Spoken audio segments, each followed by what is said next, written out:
Good morning, good evening, good day, everybody. I am Tashi, and I am here with more After the Darkness in the darkness. I mean, it is not dark, but I would rather not be light, blinded by the sun. Let's see, microphone is working. You can actually see me.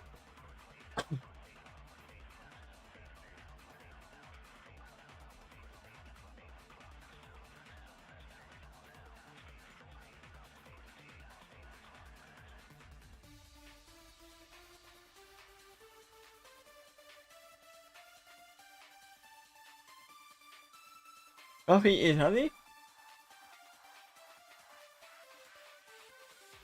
And let's get some extra music on the way.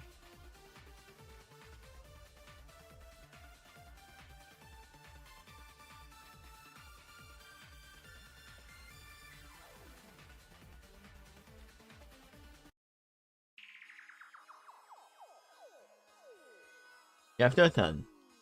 Sudden Shameless Multiverse Part 2. In the attempt to find out exactly where Counterfeit was hiding, Blake, Weiss, and Raven had gone through every studio building they came across. None of them could die in the movies Counterfeit had turned them into. But by the time Blake had came across one, he found that she had closed a fishing Janice away. The door had closed behind them when they entered, and nothing they did could force it open, which forced to the trio to drag further into the last foliage.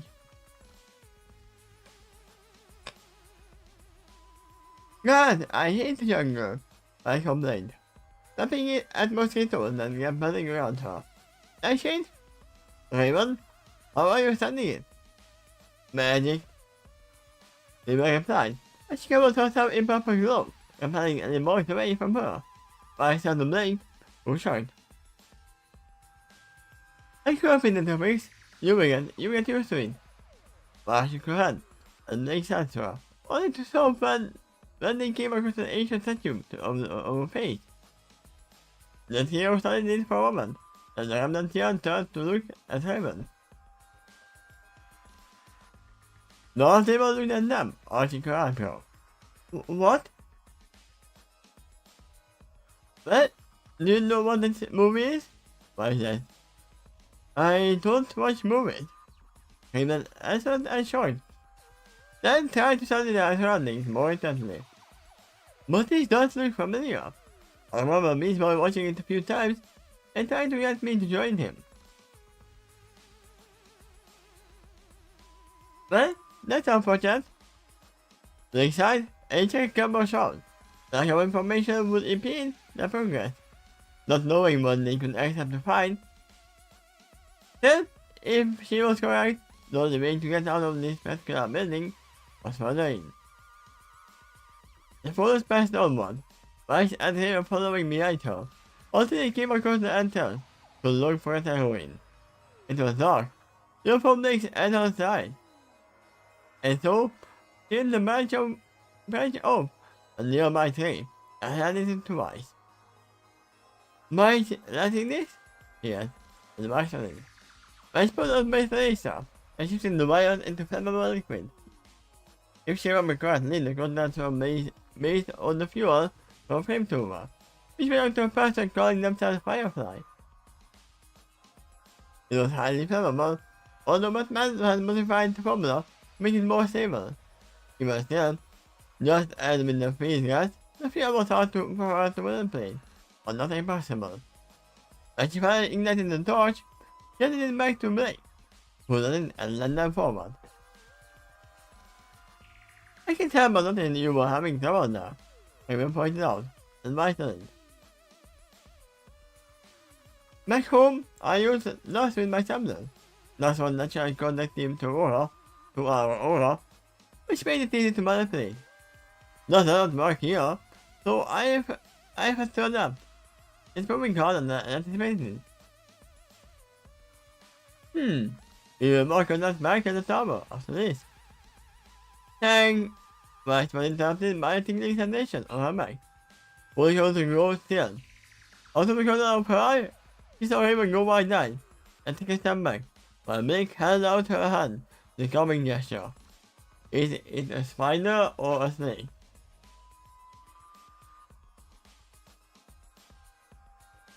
Stay still. She stopped her softly. I felt a sensation curling up on her shoulder, and she slowly turned her head to look in the eyes of a brown and noisy spider. Before it could do anything, they gently brushed it off with a gumbo shout. Then walked behind her eyes, see her entire back covered in similar spiders. It flashed purple as they were gone them, and then the trio first walked out of the chamber. God, I hate spiders! Why spider got out and shivered. God, I would agree with you, they said. Remember how terrified Pierre was of spiders? It was honestly quite amusing to her. They then came across a long hallway, with sunlight beaming down in narrow slots. But it moved to press forward, only for Blake to stop her with an outstretched arm. The police's eyes narrowed, then used her sword to wave through the wave of light gently. Suddenly, with an early morning, the wall beside them opened, and thrust forward in a column of spheres. A vastly body of a man impaled on them. It sounds like they are in either in a Lara Croft or an Indiana Jones movie. What way should people have light-based campfires? Wise asked. They're confused. What matter? Why is it still working? This is centuries old. I don't know. It's a movie. One that we are living in. They pointed out before carefully maneuvering on the beams of light. I followed her. Our hero simply shifted into shadow and crawled along the floor, appearing on the other side, the smoke on her face. Shove. They did, as she joined the half demon. They waited for a while before pressing on. The rest gathered from them. A single outer road, being the only platform. Vice gathered a series of grids to jump across, while Raven simply flew. They meanwhile threw rubber shells at the road and turned it into a rope swing. You need to cross the chasm. Now on the other side, the trio pressed forward once more, before finally stopping at what they could only assume on the central chamber. In its center was a large golden lantern, and Nick pointed to it. Let's have to get out of here, he asserted. The Vice and Haven nodded.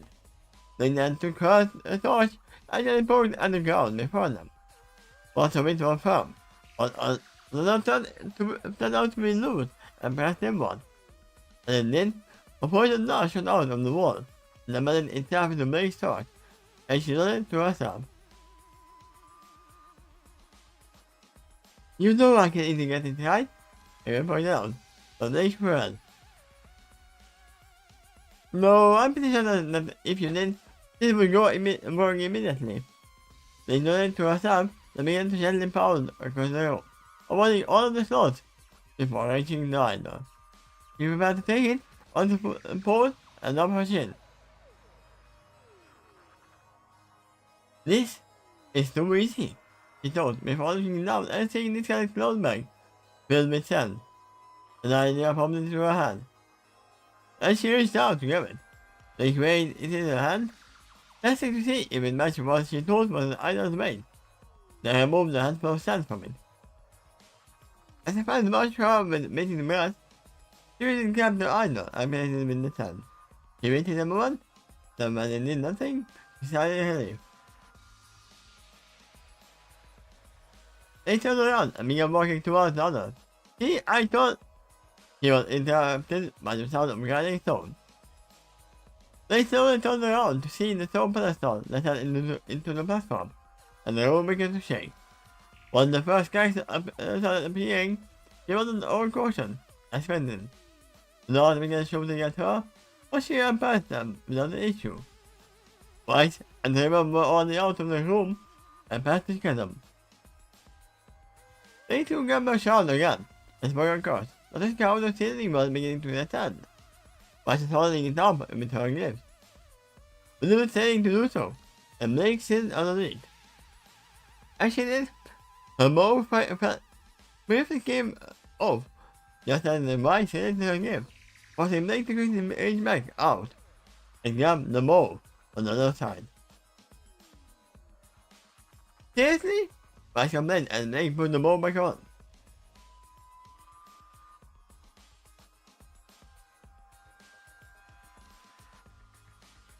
Later, Blake yelled as she ran past the corridor with the spear wall, eliminating all of them. When they reached the other side, they heard a loud sound coming at them and looked towards it. They saw Martin Mulder. Oh yeah, it is Indiana Jones. Expecting cars as moved into his field, rolling towards them. Every now and then told, the screen ran towards the exit, through the cobwebs, and were finally jumping to the outside.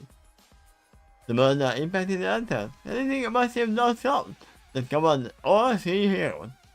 He coughed the dust out of the lung, while Rice punched Blake in the shoulder.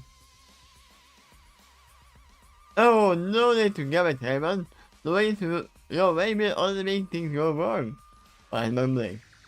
The police turned to get at her on the top and looked around them. What? They took a moment, staring outward in confusion, not making eye contact. Why are we in Egypt? They are going through all of the episodes in the series. You have to finish all of the islands.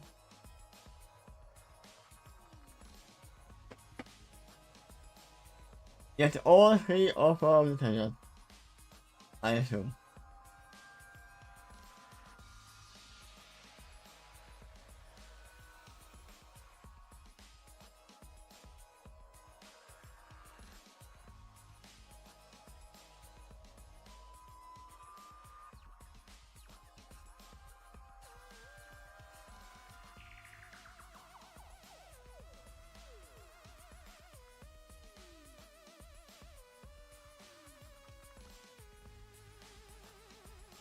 Ah, but Esther looked for one. And to the Blake one, they were no longer surrounded by that circle, but instead the bustling streets of Cairo, sitting by the pyramids of Giza, seen on the horizon. They rose to their feet and dusted themselves off before looking around. There appeared to be markets surrounding them, with merchants peddling their wares, and people carrying wicker baskets along their shoulders. They turned to the idol in their hand. On sea, it is used in the small circular omelette, with a ruby in its center. What just happened? Being asked herself. Only for the group to suddenly be surrounded by a masked man playing golf for ropes. Blake, Rice, and River ran into themselves, and more came in. They were brandishing tool weapons and firearms. They began to fire. He went immediately air to the wall to block the bullets, then elected some nearby souls forward. Taking their assailants, looking them down. They used Cassandra to absorb a shot and slide the mud in the chest, then fired into several more.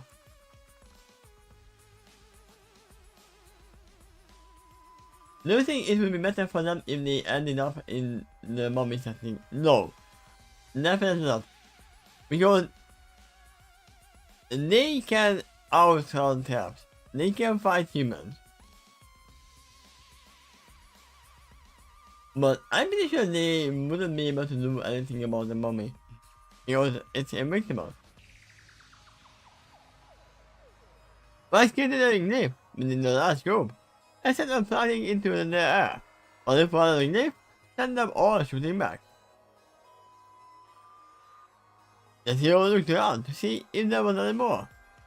But none of them pursuing, they relaxed and let out a breath. Rice that is ready to bomb the submachine gun that Sand was using, and found in disgust. MP-40. He doesn't. Having recognized the weapon from Earth's history, these guys were nothing. Great! I mean, they were not the only people who used MP-40.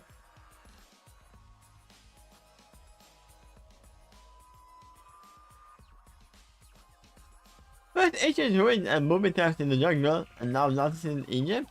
Whatever this movie is, it's clearly he was inhabited by a large man, making himself known. He was spending a large cemetery around his body. A man is trying to challenge her in a fight. Go fight. The blood Blake immediately aimed at the fire, causing the enemy to disappear entirely. The bystanders asked her, then cheered excitedly, but Blake ignored them. Come on, that isn't so one. Blake told. Another thing is, they made their way towards what they could only assume was an excavation site. And they saw right, they couldn't help but wonder what other locations their friends had to live in. And one day as well.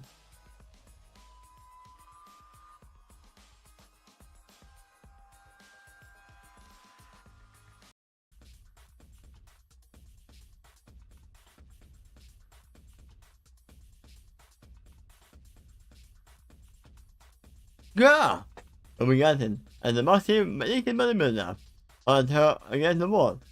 Yang, Cyborg and her and Sam had modeled into what appeared to 1980s Los Angeles, and really found themselves on the natural by someone called the Terminator. For whatever reason, he had zeroed in on Rumi and began attacking her, causing her grand predicament. Ah! She screamed, and the Terminator tried to punch her, only for Rumi to turn into the cloud of rottenness, and escape the blow. The girl lost sponge shattered the wall, but her hand was through. And then she turned to face her, Rumi shot him in the face. The fifth guy by blood struck the stool, looking him back before he slowly started staring to me. All of his face was gone, showing the metal stool and glowing red eye underneath. You are like Penny's evil brother, Rumi exclaimed, and the Terminator tore apart the river cage and folded a massive minigun. Obviously. The weapon brought to life, and the time as the assassin began firing at Rumi, forcing the hunters to once again turn into the metal's dodge. In my position, the Terminator followed Rumi with the same occasional fire.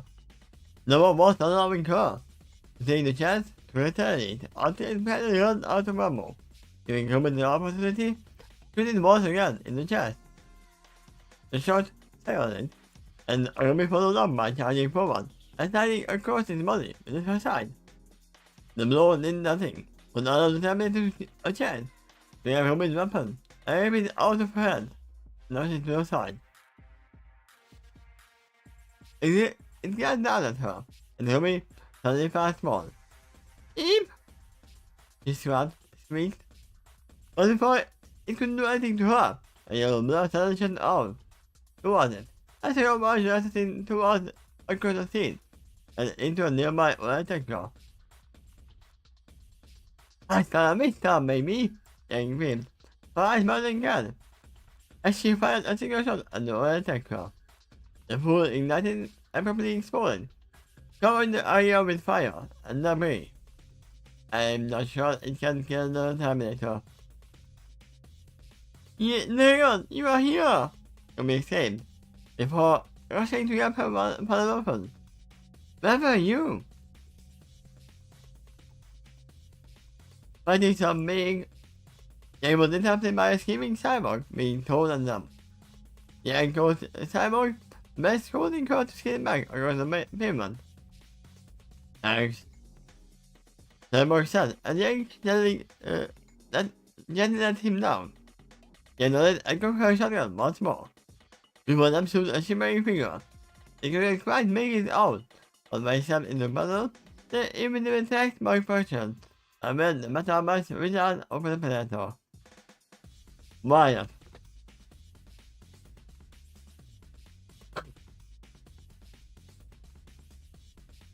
He stared at them, making noises before slowly moving his helmet. In the east, and pressurized air to show his mother's face. He saw jaws that were twisted and mandibles, and Yang and Rumi stared at it. It was the first time Yang closely got a good look at the creature, and only one face came to mind.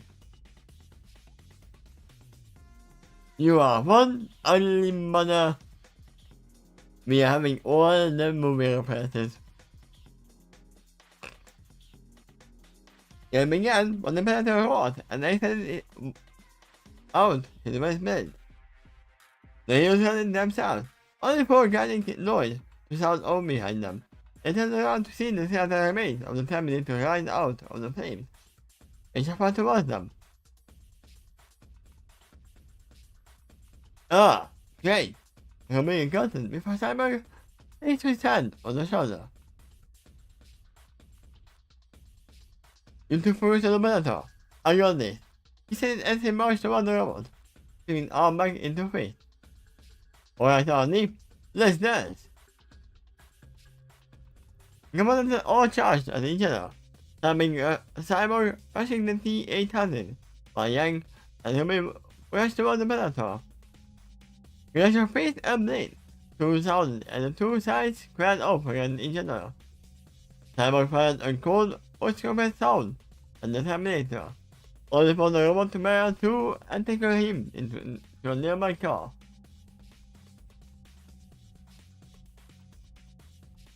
Yeah, I've been mixed up all sorts of memes on the internet. Yeah, she knows that. She has a lot of stupid ones like that. She really loves them.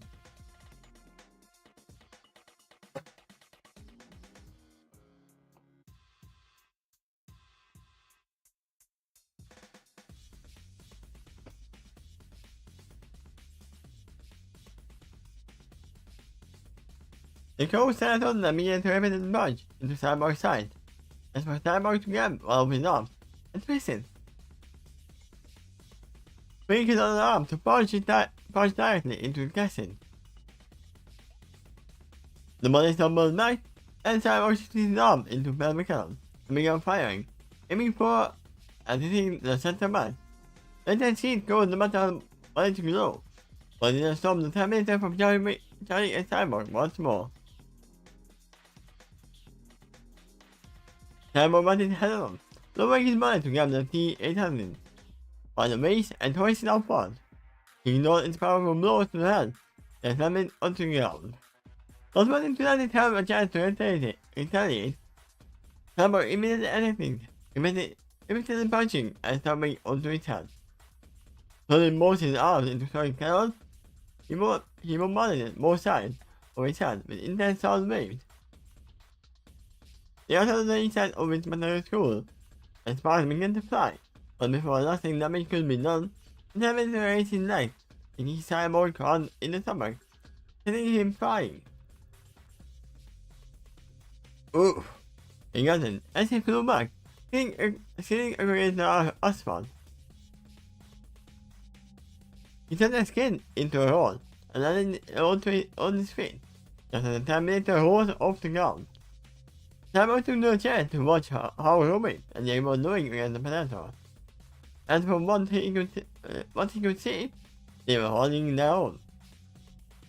When the Terminator turned to look at Robin once more, Cyborg turned around and paused on his back of him. Oh no you don't! He yelled as he stood in jet on his body, continuing forward and throwing himself to Terminator to the nearby building, away from Ruby and Yang. What isn't the matter more dangerous than Terminator? Cyborg could deal with him and Yang with the T-8000. I mean, I would say, Yank and Ruby are more prepared to fight a non-robotic enemy. Especially after what they did with Maniac. The T-8000 might actually be a reminder of Maniac as well.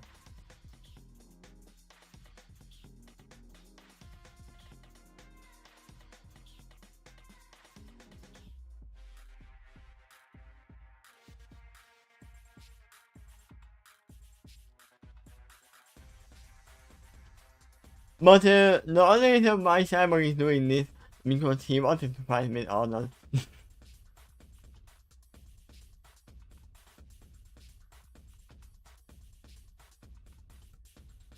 At the same time, Simon was engaged in his competition. Rumi and Yang was crying up against the predator. Yang didn't know how to turn the Indian original was, but with how only even the fight had been doing so far, he was suspecting that kind of thing had scared the movie most of the Superman sang. He was reminded of this, but better to bring up her by the leg and send her onto the ground repeatedly. Before throwing her onto the side, into a nearby parked car. Guy settled in a metal come, when Yang merely smiled. That's the best you got? He answered yes, but responded by aiming his purple cannon at her, causing Yang's eyes to go wide, and forced her to dive out of the way of the purple barrage. She continued to run, the predator following her every moment. The barrage only stopped by Rumi shot the chemical right off his shoulder, allowing Yang the chance to change direction and attack the Indian hunter directly. Yang dodged a strike from the alien and responded with a series of light jabs into his chest, followed by an uppercut. Not to be outdone, the predator had butted her. The opponent lays Yang across the jaw, hitting her arm. As she did, the youth gets her by the shoulders and knees her in the stomach, holding Yang to roll over briefly.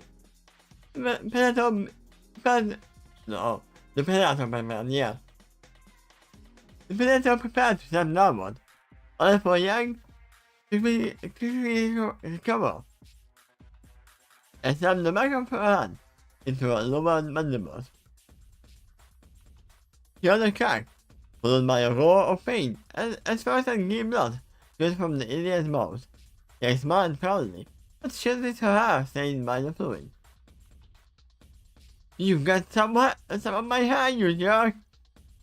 Yang yelled, as she launched herself forward to give a flying punch. Her face corrected, and she followed up by another blow from another side. Rumi joined her sister directly, sliding around the predator's hamstring and bringing the Indian to his knees. Yang then grabbed the predator's dark-sided head. Then looked, not drone-like. Then looked head and bolted it down into his rising knee. By Rumi stabbed her side into his shoulder. The alien rolled around out in pain, and kept Rumi and swung her into Yang, sending them both flying back.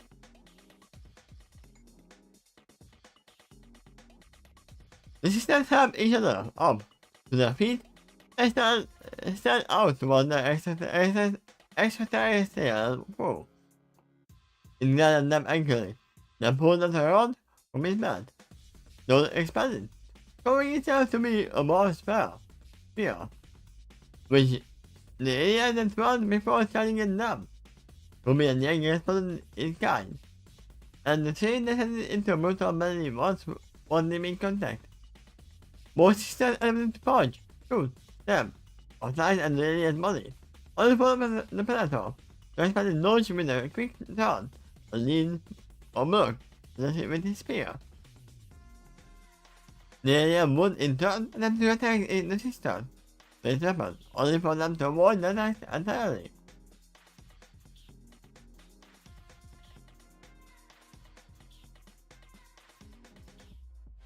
This isn't working, they got up as she jumped away from the spear thrust, having a motorcycle as she did. Rumi burst into petals, and he appeared next to her, hitting the predator in the shoulder as she passed. Rumi told for one, now with a confident nod, to face Yang.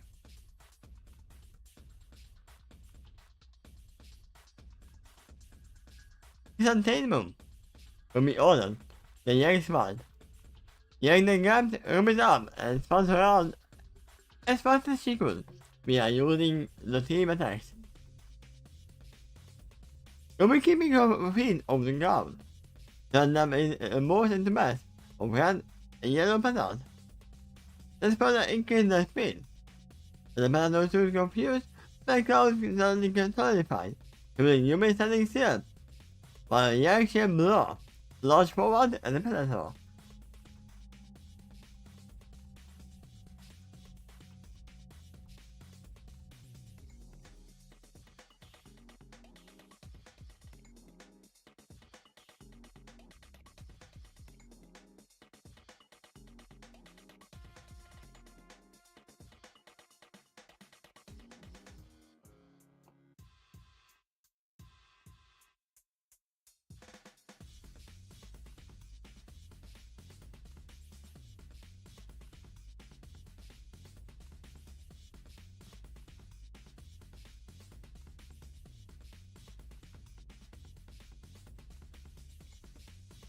Sorry about that. I have some other messages coming up.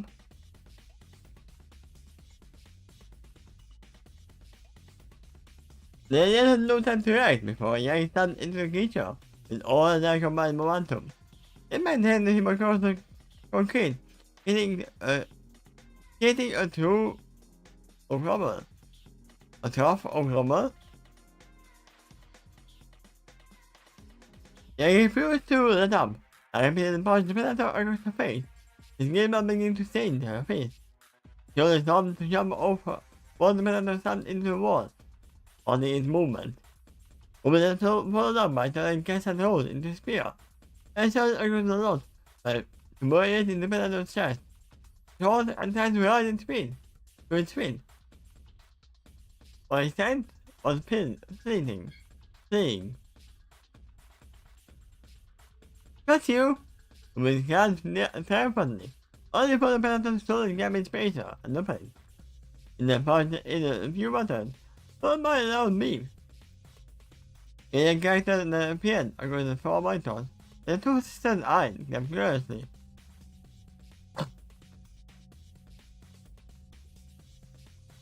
When the predator began to laugh, Rumi and Yang realized on his sword, a countdown.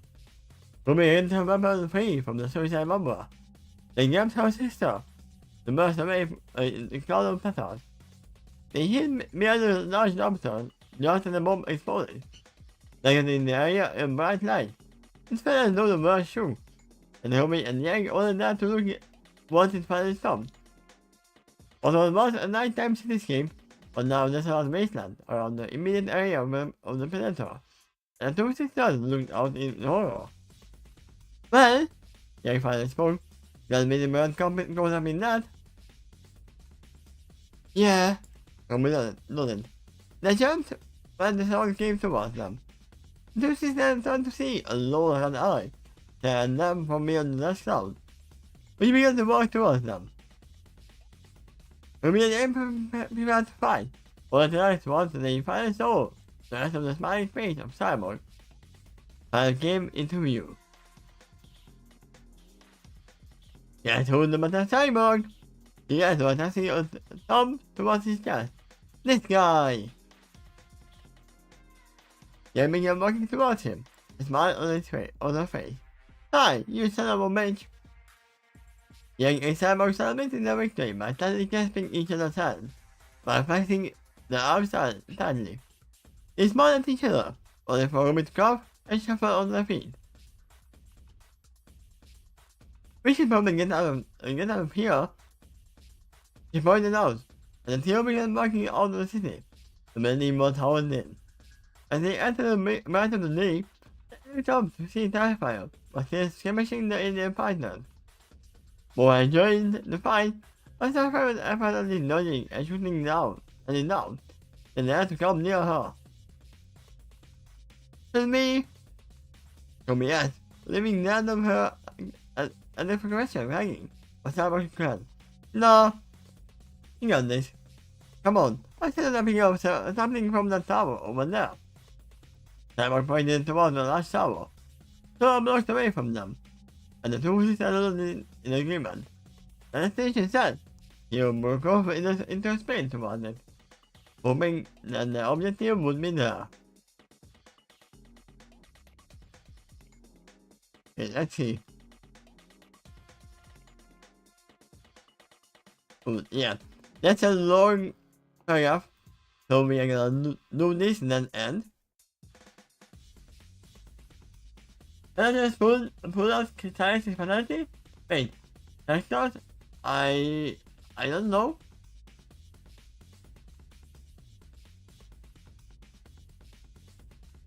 But I know that Predator actually does this. When they are in danger of dying, they kill themselves and try to take out everything, all the enemy with them. So they cannot be tortured, cannot be getting info from them. They don't get the technology and anything.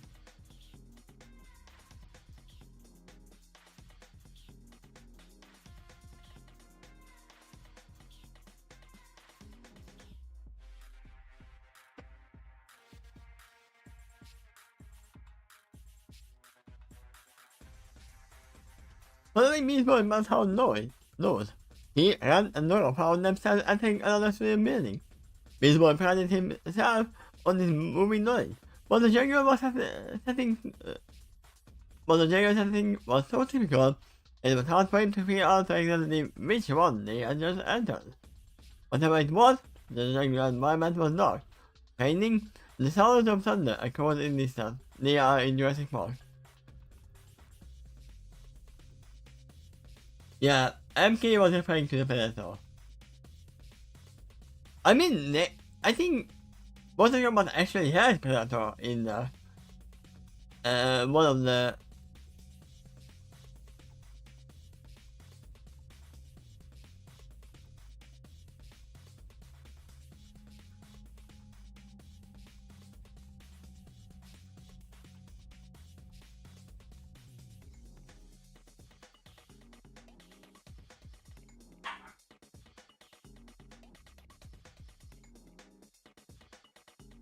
Yeah, indeed, I was right.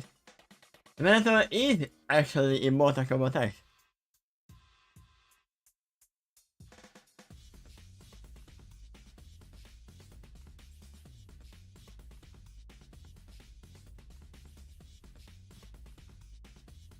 You also found it to be quite spooky.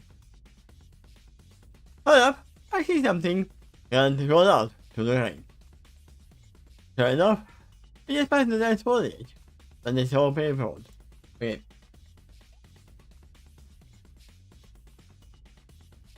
Let me get some other music for them.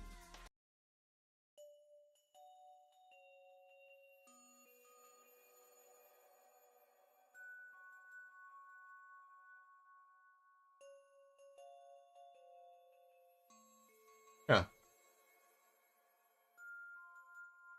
They saw a paved road.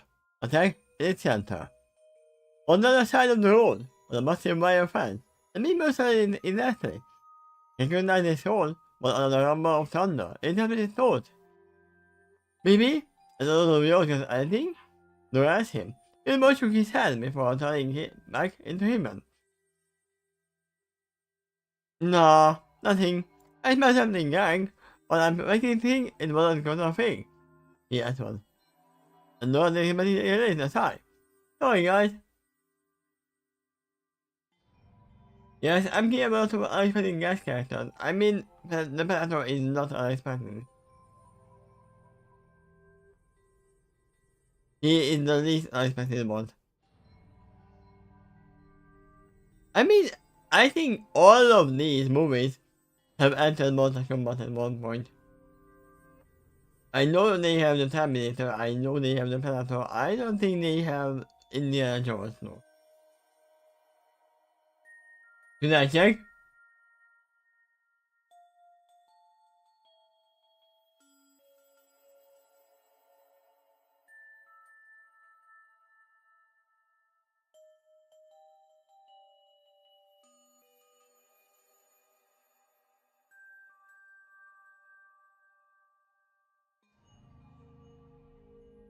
They don't have Indiana Jones, but they have Indiana Jones out for Johnny Cage.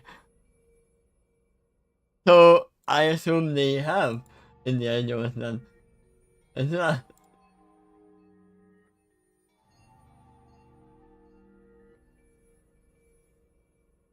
It's no problem. Let's... Guys, quiet. Don't start commanding. The two more images compiled. None of them said a word. Another the sound they could hear was the pouring of the rain and the thumping of thunder. Grandpa asked Nora why she asked them to be quiet, or to follow her eyes to the nearby puddle. Before seeing how the gaze was on the puddle, had to face it. Another sounded again, the puddle opened. Rippled. Oh no! His mother paired. Guys, I know what movie we are in. Which one? And S, pulling out soul power.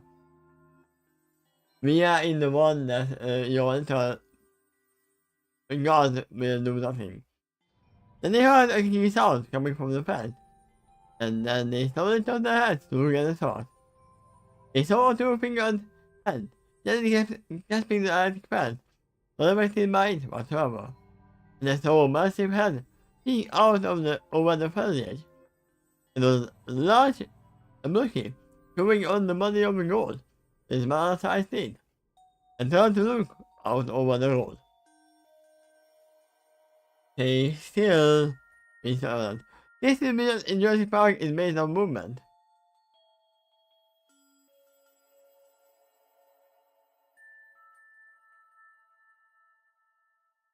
And Nora suddenly nodded as she sat at the dinosaur. It was then when the wires came flying over the fence one by one with a loud swing and from a gap in the fence. The dinosaur stepped through the gap, looked side to side for a moment, then roared. The sound was deafening. When Nora covered her ears to try and block out the noise, the deer began stomping off into the jungle, leaving them behind. But he isn't able to move. How much do you want to bet? He said, and he asked in whisper. With more as well he could, as well.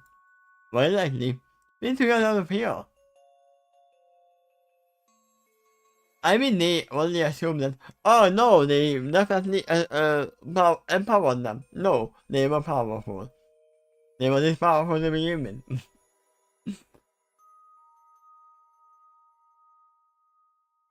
Not nothing, as a suggestion. I mean, I'm walking his backboard, making sure to keep the eye on the back of the T-Rex.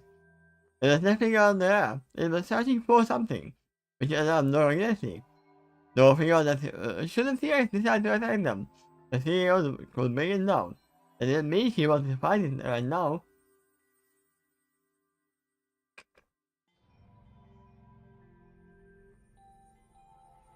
When the T-Rex sharpened down her head to stare at the CEO, they all stopped and attacked.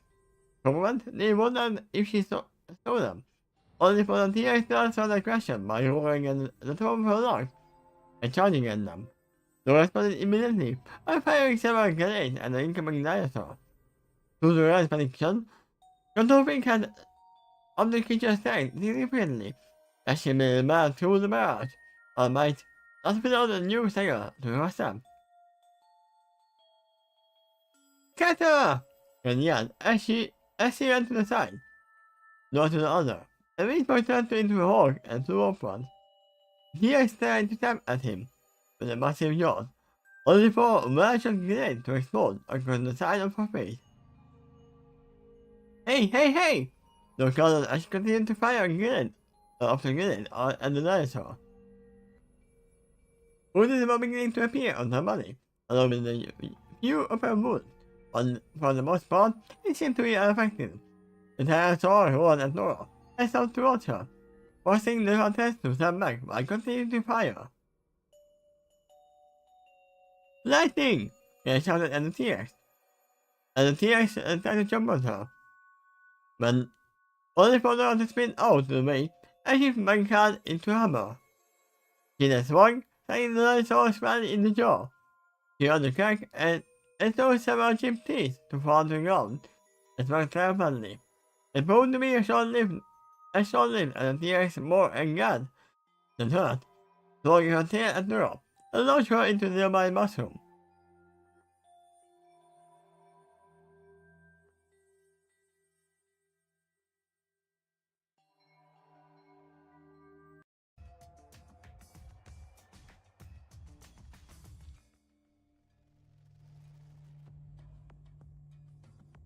Oof, he doesn't. And the gas structure got up around her, leaving only a single toilet remaining. He looked around and looked to see a wet man sitting in the toilet. He didn't seem to acknowledge her presence, instead forcing the shaking body to stand in tears. Who herself was staying in the mud, yet in his head. Beyond the movie references. But looks at the mud, with his eyes skin as her jaw grabs out of his face, only to be silent as the dinosaur shook her head violently from side to side. Looking after his shock, only for the man's body to shimmer out of existence, through off the wall. Then he called and the man wasn't here. Didn't make her want to get out of here and relax though. As she got to her feet, the dinosaur once again acknowledged her presence.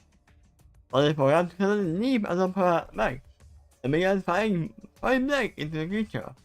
The T-Rex roared in pain and tried to shake him off, only for him to back flip off her back, just as the great T-Rex slammed into the dinosaur. Recognizing him as Beast Boy, the two renewed their attack. Beast Boy roared and jumped down onto her neck, grasping her with his small arms. My hand struck at her body. The fire so fell non-stop. Seeing how it wasn't working, he ran towards her leg and tried to slice through the ankle. Only to find her hide was too thick. Nor may Mike continue to swing her hammer at the dinosaur. Turning her head, the other Beast Boy continuing the sword.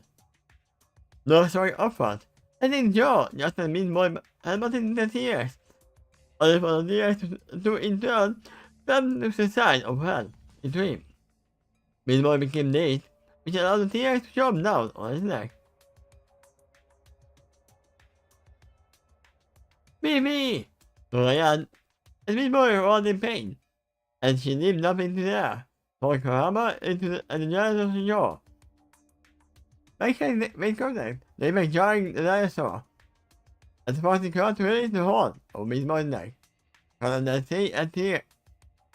T-Rex, Beast Boy turned into a Brachiosaur, and used his whip-like tail to slide the T-Rex across the face. Then, used his head as a giant club. Lotus, this isn't working. That is the theme. That is the theme of the whole thing. It isn't working. So yet, I used my hand to make it a grenade launcher and began firing. And looked down frighteningly, focusing on the electric pad. Having an idea, he ran towards it and looked up to the pouring rain and the morning light. But to see, they were off. Usually he scanned the area and tried to find a way to turn them back on. Then stopped what he saw a path leading away. There was a sign letting water on his face. If he were in the left to power room, he turned back towards Nora. And we may see the manager thought. Lightning! I'm going to turn the power back on! And yelled as he drove. When the lights turned on, come the fans. Got it! He heard Nora's voice shout over the sound of roars and explosions. On the further he got away from, the more muffled they became. The rain also began to let up, and eventually he came out of the open air enclosure. At first, everyone was merely closer to run fast, only to stop, accidentally the section of the wire fence was chewed through, leaving a small gap. Looking down, he saw a series of two tall footprints leading off into the jungle before him, as well as the entrance to the big road. Steering himself, Rabbit spinning through the jungle past the wire fence, and slammed the door behind him.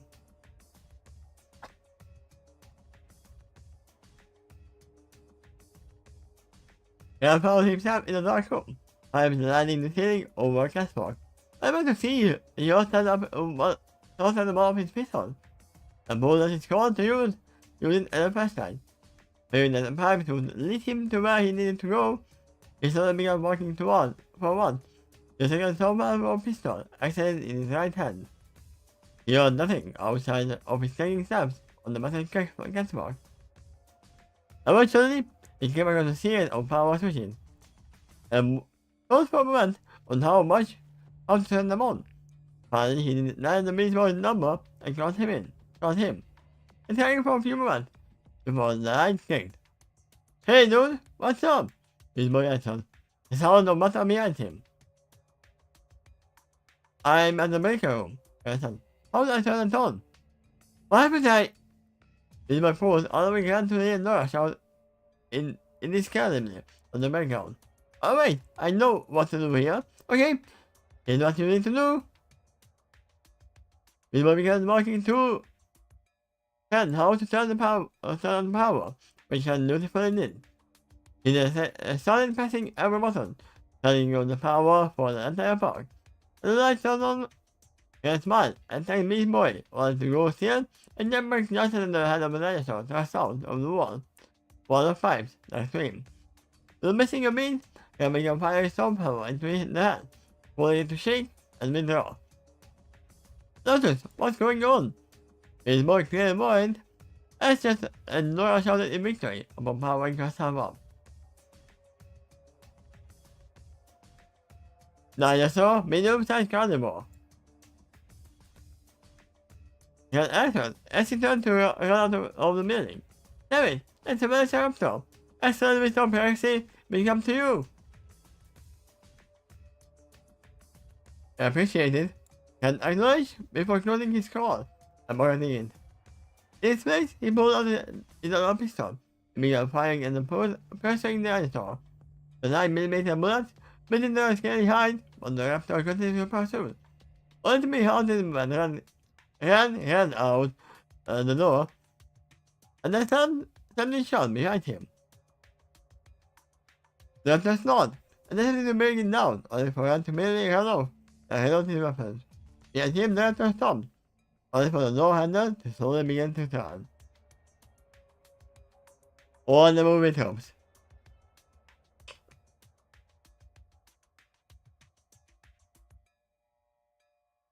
I continued to turn down the general path before skating too hard, but the raptor showed herself in front of him. Without missing a beat, he had aimed his pistol at the creature for another spook head out of the foliage next to him. He landed it and realized what they had done. Never God. We are not stopping. We are facing everything.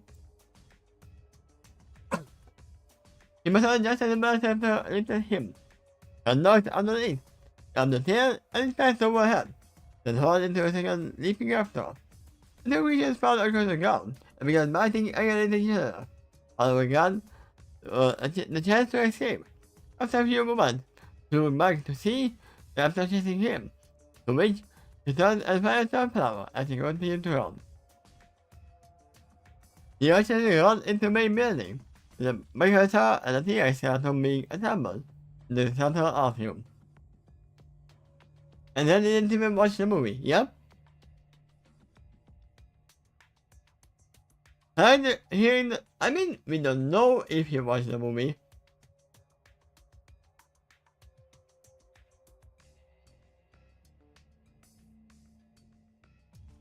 He might not have remembering everything.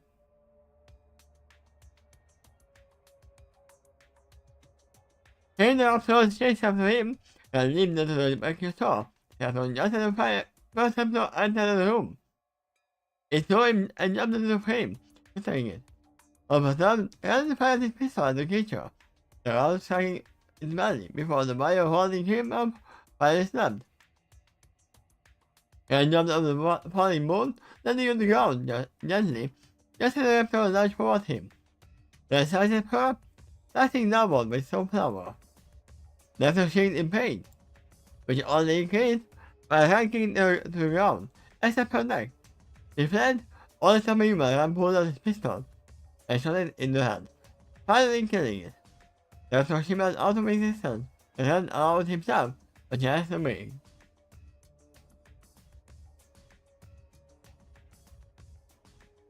It seems Beast Boy are the only one who doesn't know about the movie here. Yeah, it seems like, but I believe that even if he had saw it once, he wouldn't know a lot about this. There are people who watch a movie and then don't remember anything.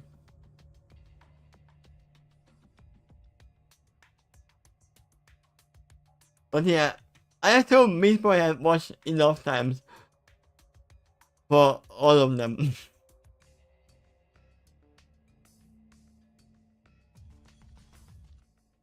His appeal was cut short. A dollar to Raptors and at him, taking him to his front and back. He stood up and aimed his pistol at most creatures, preparing to fire, and one leaped towards him with a high-pitched scream. The cut shot at the green dinosaur, and it zoomed in to jump on the raptor. While elected Nora fired at the other raptor from an opposite back. To kill it? Kill the raptor instantly, with a ball of fire. This is been going through the nine raptor disappearing corpse.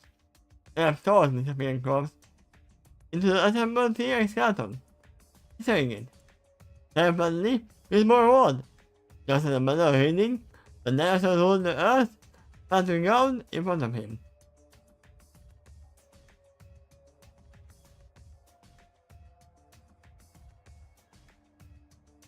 And smiled at his fans, as Nora jumped off Beast Boy to hug him. Beast Boy turned back into a human, and smiled at him as well. Good job, Lou. Should have seen her. Beast Boy pointed his thumb at beaming Nora. She never stood a chance.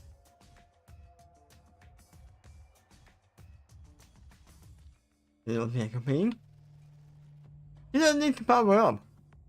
The power up just made the fish faster. Got declared. Much smoother and better. Beast Boy then turned back into a bloodhound again and began sniffing in the ground before leading them all out of the building. You know, the began a shielded weapon, internally rewarding the lack of pink in the grenade. I have to wonder what everyone else has had to go through. I wonder that too, because I answered truthfully, hoping that the others had better luck than they did. And we may keep wondering because this is where I'm ending. We are literally at the hour-long timer.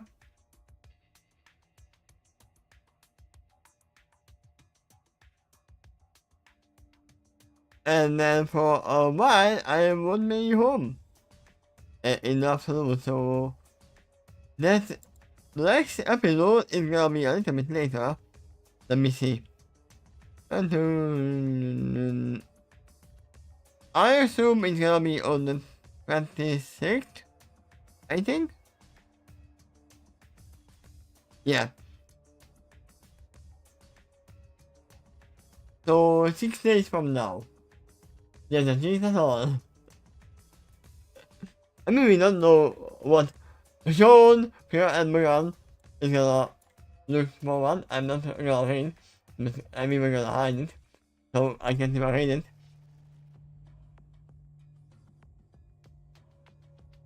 Let me actually save that we were here. There we go. And in 6 days, we are continuing with this multi-movie crossover. Ruby, Yang, Cyborg, Red, Nora, and Beast Boy are fine. We know Blake, Weiss, and Raymond are fine as well.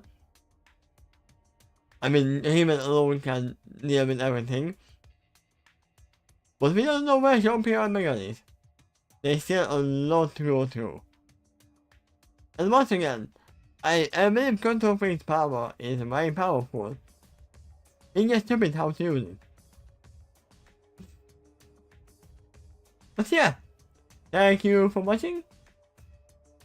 And see you in 6 days.